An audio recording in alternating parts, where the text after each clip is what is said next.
அனைவருக்கும் வணக்கம். நம்ம இந்த வீடியோல எதை பத்தி பார்க்க போறோம் அப்படின்னா, ஒரு நேத்து விஜய் ஒரு மாநாடு போட்டிருக்காரு. மாநாட்டுல அவர் என்ன பேசினாரு, இந்த மாநாடு மூலமா ஒரு மற்ற அரசியல் கட்சிகளுக்கும் மக்களுக்கும் சொல்ல வர்றது என்ன, இந்த மாநாடு என்ன விதமான தாக்கத்தை ஏற்படுத்த போகுது அப்படிங்கறதுதான் மாநாட்டுல நம்ம பார்க்க போறோம். உங்களுடைய வீடியோவை லைக் பண்ணுங்க, சப்ஸ்கிரைப் பண்ணுங்க, எல்லாருக்கும் ஷேர் பண்ணுங்க. வாங்க வீடியோக்குள்ள போயிடலாம். கடந்த வருஷம் பிப்ரவரியில கட்சி தொடங்குற அப்படின்னு அறிவிப்பு கொடுத்தாரு. தமிழக வெற்றி கழகம் ஒண்ணு பேர்லாம் வச்சாரு. அதுக்கப்புறம் போன வருஷம் ஆகஸ்ட்ல கொடி அறிமுகம் பண்ணாரு. அதுல ஒரு சர்ச்சை வந்தது. மாயாவதி அம்மா அந்த கட்சிக்கு இருக்கிற அவங்களுடைய கொடியில இருக்கிற யானையெல்லாம் இவரு வச்சிருக்காரு அப்படின்னு. அதுக்கப்புறம் மாநாடு, விக்கிரவாண்டி மாநாடு, அதுக்கப்புறம் பெரம்பூர் விமான நிலைய பிரச்சனை, அப்புறம் அஜித்குமார் கொலை வழக்கு, இந்த மாதிரி ஒரு 2-3 இடங்களுக்கு விஜய் வந்தார். பூத் கமிட்டி மீட்டிங்ல பேசினாரு. இந்த மாதிரிலாம் இடங்கள்ல பேசுறாரு. இந்த மாநாடு எந்த விதத்துல விசேஷமானது அப்படின்னா, பலரும் விமர்சிச்சாங்க. இந்த மாநாடு 2 நாளைக்கு முன்ன கூட என்டிகே நிறுவனர் டிவிக்கு வாடா இத்தனை பேர் கிளம்பி வந்தீங்க அப்படின்லாம் விமர்சனம் பண்ணியிருந்தாரு. அதற்கெல்லாம் பெரிய அளவுல பதில் சொல்லுவாரு. விஜய் கவின்குமாருடைய ஆணவ படுகொலைக்கு வராதது, தூய்மையாளர்களுடைய போராட்டத்துக்கு களத்துல சந்திக்காம வீட்டுக்கு கூப்பிட்டு பேசினது, விஜய் மாணவிகளுக்கு பரிசு கொடுத்தாரு, படித்த நல்ல மதிப்பெண்கள் எடுத்த மாணவிகளுக்கு பரிசு கொடுத்தாரு. அதுல சில பெண்கள் முத்தம் கொடுத்தாங்க. அதுக்கு வேல்முருகன் அவருக்கு விமர்சனம் பண்ணியிருக்காரு. அதுக்கு பதில் சொல்வாரு. நேரடியாவே போராட்ட களத்துக்கு வராம கேரவன் அரசியல் பண்றாருன்னு விமர்சனம் பண்ணாங்க. அதுக்கெல்லாம் பதில் சொல்லுவாரு. இன்னும் நடிகனாவே தான் இருக்காரு. நிறைய விமர்சனங்கள்லாம் வந்தது. நானும் ஆர்வமா தாங்க இருந்தேன். எல்லாரும் மாதிரியும் நானும் ஆர்வமா இருந்தேன். 4:50 கிட்டத்தட்ட 4:50, 4:52 பேச ஆரம்பிச்சாங்க. யாரு எங்க முடிச்சாங்களான்னு தெரியல. இத்தனை நிமிஷத்துல பேசணும், இந்த நிமிஷத்துல தோங்கணும், இந்த நிமிஷத்துல முடிச்சிடணும். அப்பதான் சுக்கரன் உச்சத்துல இருக்கும். யாரும் சொன்னாங்களா என்ன எதுன்னு வேற தெரியல. கரெக்டா 34 நிமிஷம் ஏதோ சம்திங் பேசினார். வந்தோடனே பயங்கரமா ஆரம்பிச்சாரு. சிங்கம் வேட்டைக்கு மட்டும்தான் வரும், சிங்கம் வேட்டைக்கு மட்டும்தான் வரும், அது நமக்கு தெரிஞ்சதுதான். சிங்கத்துக்கு 5 அறிவு தான் இருக்கு. இவரு அப்படியா? எதை வச்சு சிங்கத்தோட இவரை ஒப்பிட்டாருன்னு எனக்கு தெரியல. அடுத்தது ஒரு விஷயம் சொன்னார். சிங்கம் செத்து போனதையெல்லாம் தொட்டு பார்க்காது அப்படின்னு. இவரு என்ன பண்ணியிருக்காரு, செத்து போன அரசியல்வாதிகள், வெறும் அரசியல்வாதிகள் தான். அண்ணாவும், ஏன்னா அவர் அண்ணா சொல்லும் போது மதுவால வர்ற காசை வச்சுதான் ஆட்சி நடத்தணும்னா துண்டை உதறி தோல்ல போட்டு போயிடுறேன், எனக்கு அப்படிப்பட்ட ஆட்சியே தேவையில்லைன்னு பேசின ஒரு நல்ல தலைவர். எம்ஜிஆர் சினிமா நடிகராக இருந்தாலும் மக்களுக்கு நிறைய உதவிகளை செஞ்சாரு. அவர் இறந்து போன பிறகு கூட, அவர் இறக்குறதுக்கு முன்னமே அவரோடு கூட இருந்தவங்களுக்கு, கஷ்டப்படுற நிறைய கலைஞர்களுக்கு 5 லட்சம் ரூபாய் கொடுத்திருக்காரு. அவருடைய உழைச்ச சொத்து மக்களுக்கு ராமாவரம் தோட்டத்துல நிறைய உதவிகளை செஞ்சார். இந்த மாதிரி அவங்கெல்லாம் இறந்து போயிட்டாலும் அவங்களுடைய கொள்கைகள், அவங்களுடைய உதவிகள், அவங்க செஞ்ச நலத்திட்டங்கள் இருக்கு. அதை அவர் எடுத்தாரான்னு பார்த்தா இல்ல. நேரடியா செத்து போனத சிங்கம் தொடாது அப்படின்னு பேசினவரு செத்து போன தலைவர்களை தூக்கி மேல வச்சிட்டாரு. ஏற்கனவே வச்ச தலைவர்களை பூரா மறந்துட்டாரு.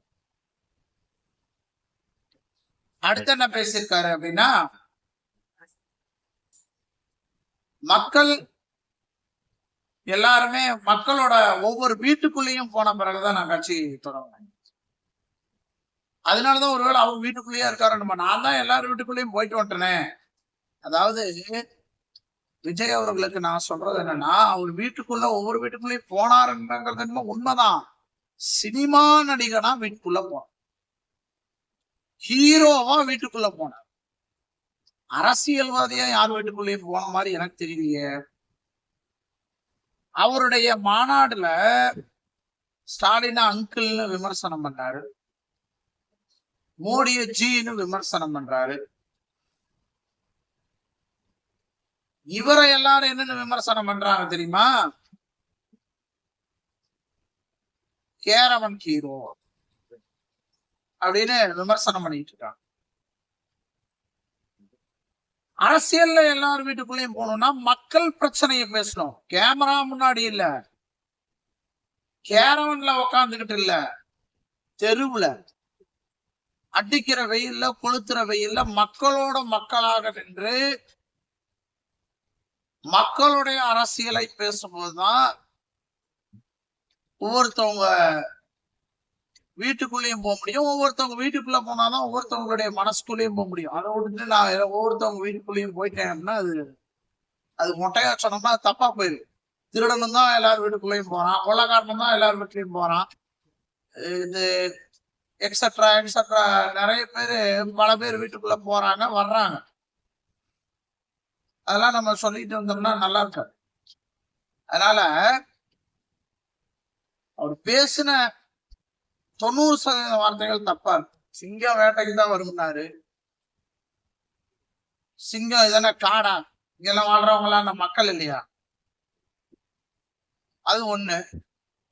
இன்னொன்னு, பெண் சிங்கம் தான் வேட்டைக்கு நிறைய போகும், ஆண் சிங்கம் இனவிருத்திக்கு அது இருக்குது, காட்டுக்கு ராஜா அப்படிங்கிற தோரணையில் இருக்குது. அதை வச்சு சொல்லிட்டாரு என்னமோ நான் ஒரு அரசியல்வாதிங்கிற தோரணையில அரசியல்வாதி என்கிற போர்வையை போர்த்தி கொண்டிருக்கிறேன்.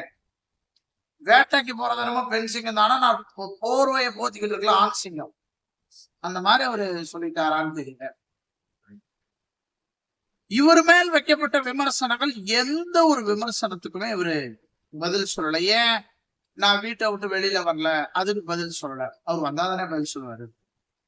கவின் செல்வ கணேசனுடைய ஆணவ படுகொலைக்கு ஏன் பதில் சொல்லன்னு கேட்ட கேள்விக்கு பதில் இல்லை. எந்த கொஸ்டினுக்கும் பதில் சொல்ல. அப்புறம் எப்படி பாஸ் பண்ணுவாரு? அவர் செய்யறது எல்லாமே முழுக்க முழுக்க வாக்கு அரசியல், மக்களுடைய வாழ்க்கைக்கான அரசியல் கிடையவே கிடையாது, சேவை அரசியல் கிடையாது, செய்தி அரசியல் தான் அவர் பண்ணிட்டு இருக்காரு. மக்கள் அரசியலை பண்ணல. மாநாடு அரசியல் புதுசா ஆரம்பிச்சு வச்சிருக்காரு.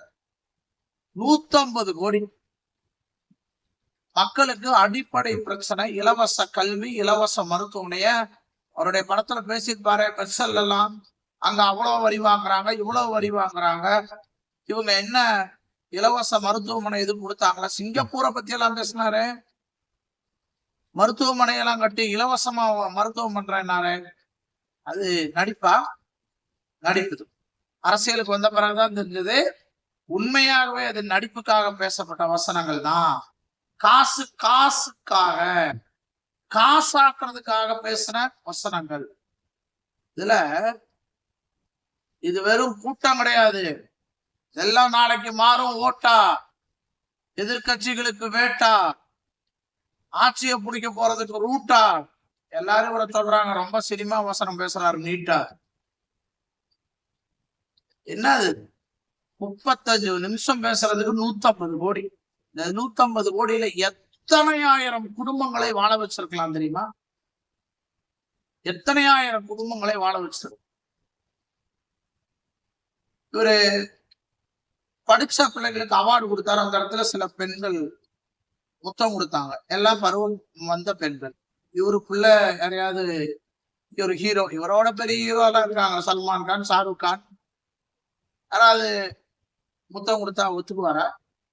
அந்த பிள்ளைகள் ஒரு பருவ வயதில் இருக்காங்க, அவரை பார்த்த உற்சாகத்துல ஒரு முத்தம் கொடுக்குறாங்கன்னா, இப்படிலாம் இருக்கக்கூடாதுமா, கை கொடுக்கணும், தட்டி கொடுக்கணும், அல்லது கையை கும்பிடணும். ஒரு கண்ணியத்தை, கௌரவத்தை, நன்னடத்தையை கத்துக் கொடுக்கல. இங்க அடுத்து என்னன்னா, எதை பத்தி பேசியிருக்காருன்னா, நிறைய குறை சொல்லியிருக்காரு. என்ன ஆட்சி நடக்குது, நேர்மையா நடக்குதா, உண்மையா நடக்குதா? அதெல்லாம் நடக்கலன்றது இங்க எல்லாருக்கும் தெரியும்.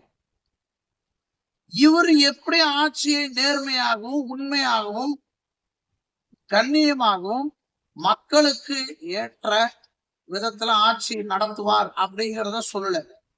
அடுத்தவங்க செய்யற தப்ப சொல்றதை விட தான் என்ன நல்லது செய்ய போறேங்கிறத சொல்றதுதான் ஒரு தலைவனோட அழகு. ஏன்னா நன்மையான திட்டங்கள் வச்சிருந்தா கண்டிப்பா சொல்லுவாங்க. அத அவரு செய்ய மறந்துட்டார். இன்னொன்னு, மோடியை நிறைய விமர்சனம் பண்ணிட்டார்.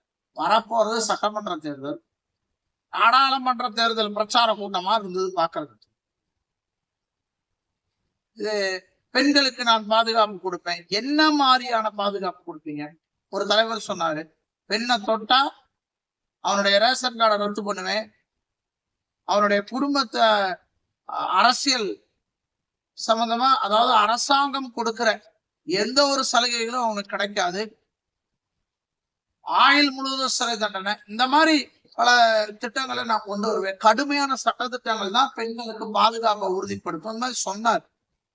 இவரு சொல்லலையே. அதிமுகவை விமர்சனம் பண்ணல. ஒருவேளை கடைசியில சட்டமன்ற தேர்தலுக்காக ஏற்கனவே அவர் பேசினார் இல்லையா, எந்த எல்லைக்கு வேணாலும் நான் போவேன் அப்படின்னு. ஒருவேளை அது அந்த எல்லையா கூட இருக்கலாம். அதனால ஒரு பேசல. நிறைய பேர் இவர் மேல அன்டெஸ்டட் நாட் ப்ரூவ்ட் அப்படிங்கிற கருத்தை முன்வைக்கிறாங்க. அது முழுமையாவே ஏற்றுக்கொள்ளக்கூடியதுதான். இவரா தன்னை சுத்தி ஒரு பின்பத்தை உருவாக்கி கொண்டு, அங்க வந்ததே 50,000 பேரோ 60,000 பேரோ தான் இருக்கும். 3 லட்சம் பேர் வந்துட்டாங்க, 4 லட்சம் பேர் வந்துட்டாங்க. இதுக்கடையில அவர்களுடைய மாநாட்டுல கடை போட்டவங்கள்ட்ட 5,000 10,000 வசூல். என்னது? ஒரு நாகரிகத்தை தன்னுடைய ரசிகர்களுக்கே கற்றுக் கொடுக்காதவரு எப்படி ஒரு நாகரிகமா மக்களுக்கு நன்மை தரக்கூடிய விதத்துல ஆட்சி செய்வாரு? அதனால அவர் புலியில ஒரு வசனம் பேசியிருப்பார், உங்களையெல்லாம் நான் ஆள பறக்கல, உங்களுக்காக வாழ பிறந்தேன், எங்க கேரவன் புள்ளைய உட்காந்துக்கிட்டேன். எனக்கு ஒண்ணும் புரியலையே. மக்களுக்கு அழகான ஒரு பந்தலை போட்டிருக்கலாம், மேல ஒரு 5 கோடி செலவு பண்ணியிருக்கார், அதை பண்ணல. மக்களுடைய அடிப்படை தேவைகள், அட்லீஸ்ட் உங்க கூட்டத்துக்கு ஒரு 3 லட்சம் பேர் வந்ததா இருக்கட்டும், 10 லட்சம் பேரே வந்ததா இருக்கட்டும், 10 லட்சம் பேருக்கு அடிப்படை தேவைகளை நிவர்த்தி பண்ண முடியாத நீங்க முதலமைச்சரா 8.5 கோடி 9 கோடி மக்களுடைய அடிப்படை தேவைகளை எப்படி பூர்த்தி பண்ணுவீங்க? திராவிட சித்தாந்தங்களை கொண்டு வர்றதுக்கு நீங்க எதிர்க்கு, நீங்க சொன்னதுதான், நான் லக்கேஜ் எல்லாம் வரல ப்ரோ, வேற என்ன கேஜியா வந்தீங்க? அவங்க பேசுற எல்லாத்தையும் நீங்க பேசுறீங்க, அவங்க பண்ற எல்லாத்தையும் நீங்க பண்றீங்க. அவங்க மாநாடுல எப்படி நடக்குமோ அதே மாதிரி உங்க மாநாடு நடக்குது. அப்படி எதுக்கு? அதான் ஆல்ரெடி அவங்க இருக்காங்களே 50-60 வருஷமா. நீங்க எதுக்கு அப்படின்னா, உங்களுடைய ஆஸ்தியையும் உங்களுடைய அந்தஸ்தையும் வயசாக போற நேரத்துல ஒரு இமேஜ் குறைஞ்சிடாம, ஏதாவது ஒரு பவர்ல ஒரு பதவியில கூட்டத்தோட இருந்து பழகிட்டீங்கல்ல.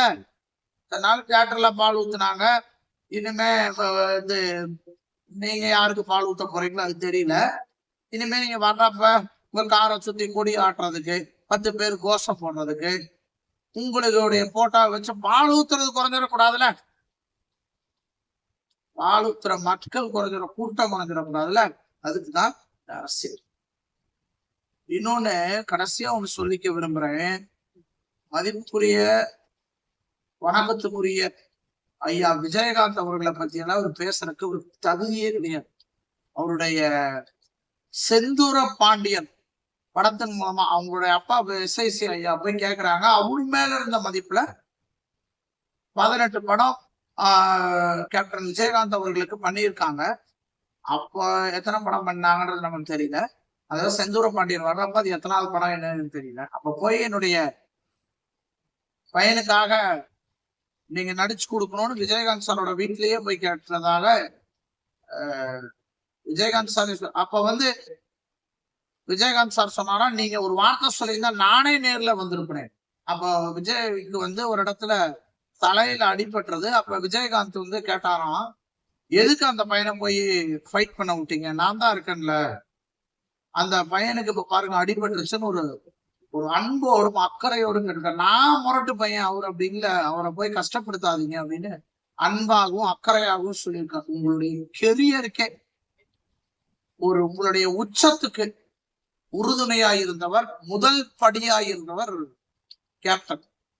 அவருடைய நீங்க கிறிஸ்தவ குடும்பத்தை சேர்ந்தவங்க, ஏன்னா SIC ஐயாவே சொல்லியிருக்காங்கன்னா, எந்த கையை கும்பிட்டாலும் ஏசப்பான்னு தான் கும்பிடுவேன், ஜீசஸ் தான் கும்பிடுவேன். நீங்க ஒரு கிறிஸ்தவ குடும்பத்தை சேர்ந்தவரு, சந்தோஷமா இருக்கிற இடத்துக்கு போறீங்களா இல்லையோ, அழுகிற இடத்துல போங்க, அழுகிறவங்களோட சேர்ந்து அழுகல்னு பைபிள் சொல்லுது. அதை நீங்க பண்ணலைய. வெறும் ஜோசப்னு பேரெல்லாம் வச்சுக்கிட்டா பத்தாது. எப்படியாக சூசையப்பர், அதாவது யோசேப் எப்படி அவரு வாழ்ந்தாரோ அந்த கண்ணியம் வேணும். வேலைக்காரங்கள்ட்ட இருக்கிற வீட்டை புடுங்கிறது. ரீசெண்டா ஒரு சினிமா பத்திரிகை நிருபர் கூட சொல்லியிருந்தார், எந்த ஒரு உதவியும் செய்யாத கஞ்சத்தனமானவர் நீ. 30-40 வீடு இருக்கு அவருக்கு. அவர்கிட்ட பணி செஞ்சவங்க எல்லாம் வீட்டுல தங்கி இருந்தாங்க. அந்த வீடையெல்லாம் அவங்கள காலி பண்ண விட்டு தெருவுல விட்டார். பணி உங்களுக்காக உழைத்தவர்களுக்கு நல்லது செய்யாது நீங்க மக்களுக்காக உழைக்கிறேன்னு சொல்வதை எப்படி மக்கள் நம்புவாங்க? எப்படி நம்புவாங்க? களத்துக்கு வரல, மக்களா துணையா நிக்கல, மக்களுக்காக குரல் கொடுக்கல, மக்கள் மட்டும் எனக்கு ஓட்டு போடுறோம்னா அப்பட்டமான சுயநலம், அப்பட்டமாக உங்கள்ட்ட இருக்கிற பணத்தை வச்சு மக்களை விலைக்கு வாங்க விடலாம் அப்படிங்கிற ஆணவமும் திமிரும் உங்களுக்கு இருக்காது. நான் சொல்ல, உங்களுடைய நடவடிக்கைகள் தான் சொல்லு. கவின் ஆணவ படுகொலையில ஏன் பேசல? மாற்று சமூகத்துடைய மக்களுடைய ஓட்டு நமக்கு வராது, அதனால பேசல. அப்பட்டமாக நீங்கள் செய்வது சுயநலமான, பச்சோந்தித்தனமான, சந்தர்ப்பவாதமான அரசியல். சிவாஜிக்கு கூட அந்த கூட்டமா உங்களுக்கு கூடிருச்சு. சிவாஜியோட பெரிய நடிகரானீங்க, நடிகர் திலகம். அவரெல்லாம் பார்த்துட்டு தானே மக்கள் வந்திருக்காங்க. அவருடைய சாம்பலை வாங்குறது கூட நிறைய பேர் நின்னாங்க. நீங்க மக்களுடைய கும்பலை சேர்த்துக்கிட்டு மக்கள் படை, எந்த படை? சொறிப்படை. தலைவன் நல்லா இருந்தாலும் படை நல்லா இருக்கும். படை தலைவர் சுயநலவாதியாக இருந்தா படையும் சுயநலமாக தான் இருக்கும். அதனாலதான் வந்தாங்க. நீங்க உங்களை பார்த்த உடனே கிளம்பி போயிட்டாங்க. மக்கள் கிளம்பினார்கள் ஜூட்டா. நீங்க ஆட்சிக்கு போற ரூட் இல்ல அது. மக்கள் ஜூட்டா கிளம்பிட்டாங்க. அதனால கேப்டன் மகன் போன வருஷம் தேர்தலில் போட்டிட்டாரு. மறைமுகமாக ஒரு ஆதரவு தெரிவிக்கல. அவருடைய சாவுக்கு நீங்க வரல. ஒருவருடைய உறுதுணையில, ஒருத்தருடைய உதவியில உச்சத்துக்கு போன நீங்க ஒருவருடைய கடைசி பயணத்துக்கு கூட, உங்களுடைய வாழ்நாள் சினிமா பயணத்துக்கே அச்சாரமிட்டவருடைய கடைசி பயணத்துக்கு கூட நீங்க வரலைன்னா, நீங்க எப்பேற்பட்ட நன்றி மறந்த துரோகி அப்படின்னு தெரிஞ்சா, நாளைக்கு உங்களுக்கு ஓட்டு போட்டு உங்களை சிஎம்ஏ ஆக்கினாலும் மக்கள்கிட்ட நன்றி மறந்துட்டு மக்கள் விரோத ஆட்சியை தான் நீங்க செய்வேங்கிறீங்க அப்படிங்கிறதுக்கு இது பெரிய உதாரணம். இது ஒரு உதாரணம் போதும். கண்ணு தெரியாதவங்க குழந்தைகள் உங்களை பார்க்கணும்னு கேட்டப்ப வரேன்னு சொல்லு அப்படின்னு நாங்க எல்லாரையும் உட்கார சொல்லிட்டு பின்வாசல் வழியா கார் எடுத்துட்டு போனவர் தானே நீங்க. செய்திகள் வந்தது இல்லைன்னு சொல்லுங்கப்பா. இன்னைக்கு என்ன மாற்றுத்திறனாளிகள், நான் மாற்றுத்திறனாளிகளுக்கு நல்லது செய்வேன், அதான் பின்வாசல் வழியா போய் அவங்களை ஏமாத்துனீங்க. இதோட பெரிய நல்லது செய்ய போறீங்களா? அவருடைய பையனுடைய படத்துக்கு, சண்முக பாண்டியன் நடிச்ச ஒரு படத்துக்கு வாழ்த்து சொல்லல, என்ன அர்த்தத்துல என்ன யோக்கியதையில விஜயகாந்த் அவர்களை வச்சிருக்கீங்க? என்னன்னா அவர்கிட்ட மதுரை மண்ணு விஜயகாந்த் சென்டிமெண்டா தொட்டோம்னா அவருக்கு இருக்கிற வாக்குகளும் வந்துடும். எல்லாத்தையும் நீங்க எடுத்துக்குவீங்க. யாருக்கும் நான் எதையும் செய்ய மாட்டேன். இதுல இருந்து தெரியலையா உங்களுடைய சுயநலம்? நீங்க எதுக்கு ஆட்சிக்கு வர போறீங்க? மக்களை வாழ வைப்பதற்காகவா? மக்களுடைய கண்ணீரை துடைப்பதற்காகவா? மக்களுடைய அடிப்படை கஷ்டங்களை நீக்குவதற்காகவா? இங்க வட மாநிலத்துக்காரர் 7 லட்சம் பேருக்கு வாக்குரிமை கொடுக்க போறதா சொல்றாங்க. அதை பத்தி உங்களுடைய நிலைப்பாடு என்ன? சமூக நீதியை பத்தி உங்களுடைய நிலைப்பாடு என்ன? கனிம வளங்கள், மண் வளம் எல்லாம் கொள்ளை போகுது, அதை பத்தி உங்களுடைய நிலைப்பாடு என்ன? மக்களுடைய சமூக ஆர்வலர்கள் நிறைய பேர் கொல்லப்படுறாங்களே, அவங்களுடைய நிலைப்பாடு என்ன? மத அரசியலை பத்தி உங்களுடைய நிலைப்பாடு என்ன? எதுக்கும் பதில் கிடையாது. அவரை சிங்கம்னு சொல்றதுக்கு 150 கோடி. இதெல்லாம் இப்படிலாம் சிங்கம் நடந்து வந்தாலே தெரியும் சிங்கம்னு. ஊரா அது போய் சொல்லிக்கிட்டு இருக்காது. அதனுடைய தோரணை, அதனுடைய நடவடிக்கையில தெரியணும் சிங்கம்னு. அதை பார்த்தாலே ஒரு ஒரு பொருளை, தங்கத்தை பார்த்தாலே தெரியும் அது தங்கம்னு. அதனுடைய ஜொலிப்புல தெரியும் தங்கம்னு. நீங்க சிங்கமும் கிடையாது, தங்கமும் கிடையாது. நீங்க மக்களுக்கு ஏற்படுத்த போறது உங்களுடைய நீங்க கட்சியின் மூலமாய், உங்களுடைய பேச்சின் மூலமாய், உங்களுடைய அறிவற்ற கூட்டத்தின் மூலமாய் மக்களுக்கு ஏற்படுத்த போவது என்னமோ வங்கம். ஆகவே நீங்க நடிக்கிற வேலையவே தொடர்ந்து பாருங்க. மக்கள் உங்களை ரசிக்கிறதுக்கு ரெடியா இருக்காங்க. நீங்க ஒரு மேடையில பேசுனீங்களே, அரசியலுக்கு என்ன பண்றீங்க? இப்ப நான் நல்லா அரசியல்வாதியா நடிக்கிறேன் படத்துல, ஆனா அரசியலுக்கு வந்த பிறகு நடிக்க மாட்டேன். அது சரி, இந்த மாதிரி வசந்தெல்லாம் எந்த மேடையிலும் பேசாதீங்க. அது உங்களை நீங்களே அசிங்கப்படுத்திக்கிற மாதிரி. ஆகவே மாநாடு பிளாப்பு, நீங்க விட்டதெல்லாம் டூப்பு, நீங்க என்னைக்குமே போக முடியாது டாப்பு. நன்றி.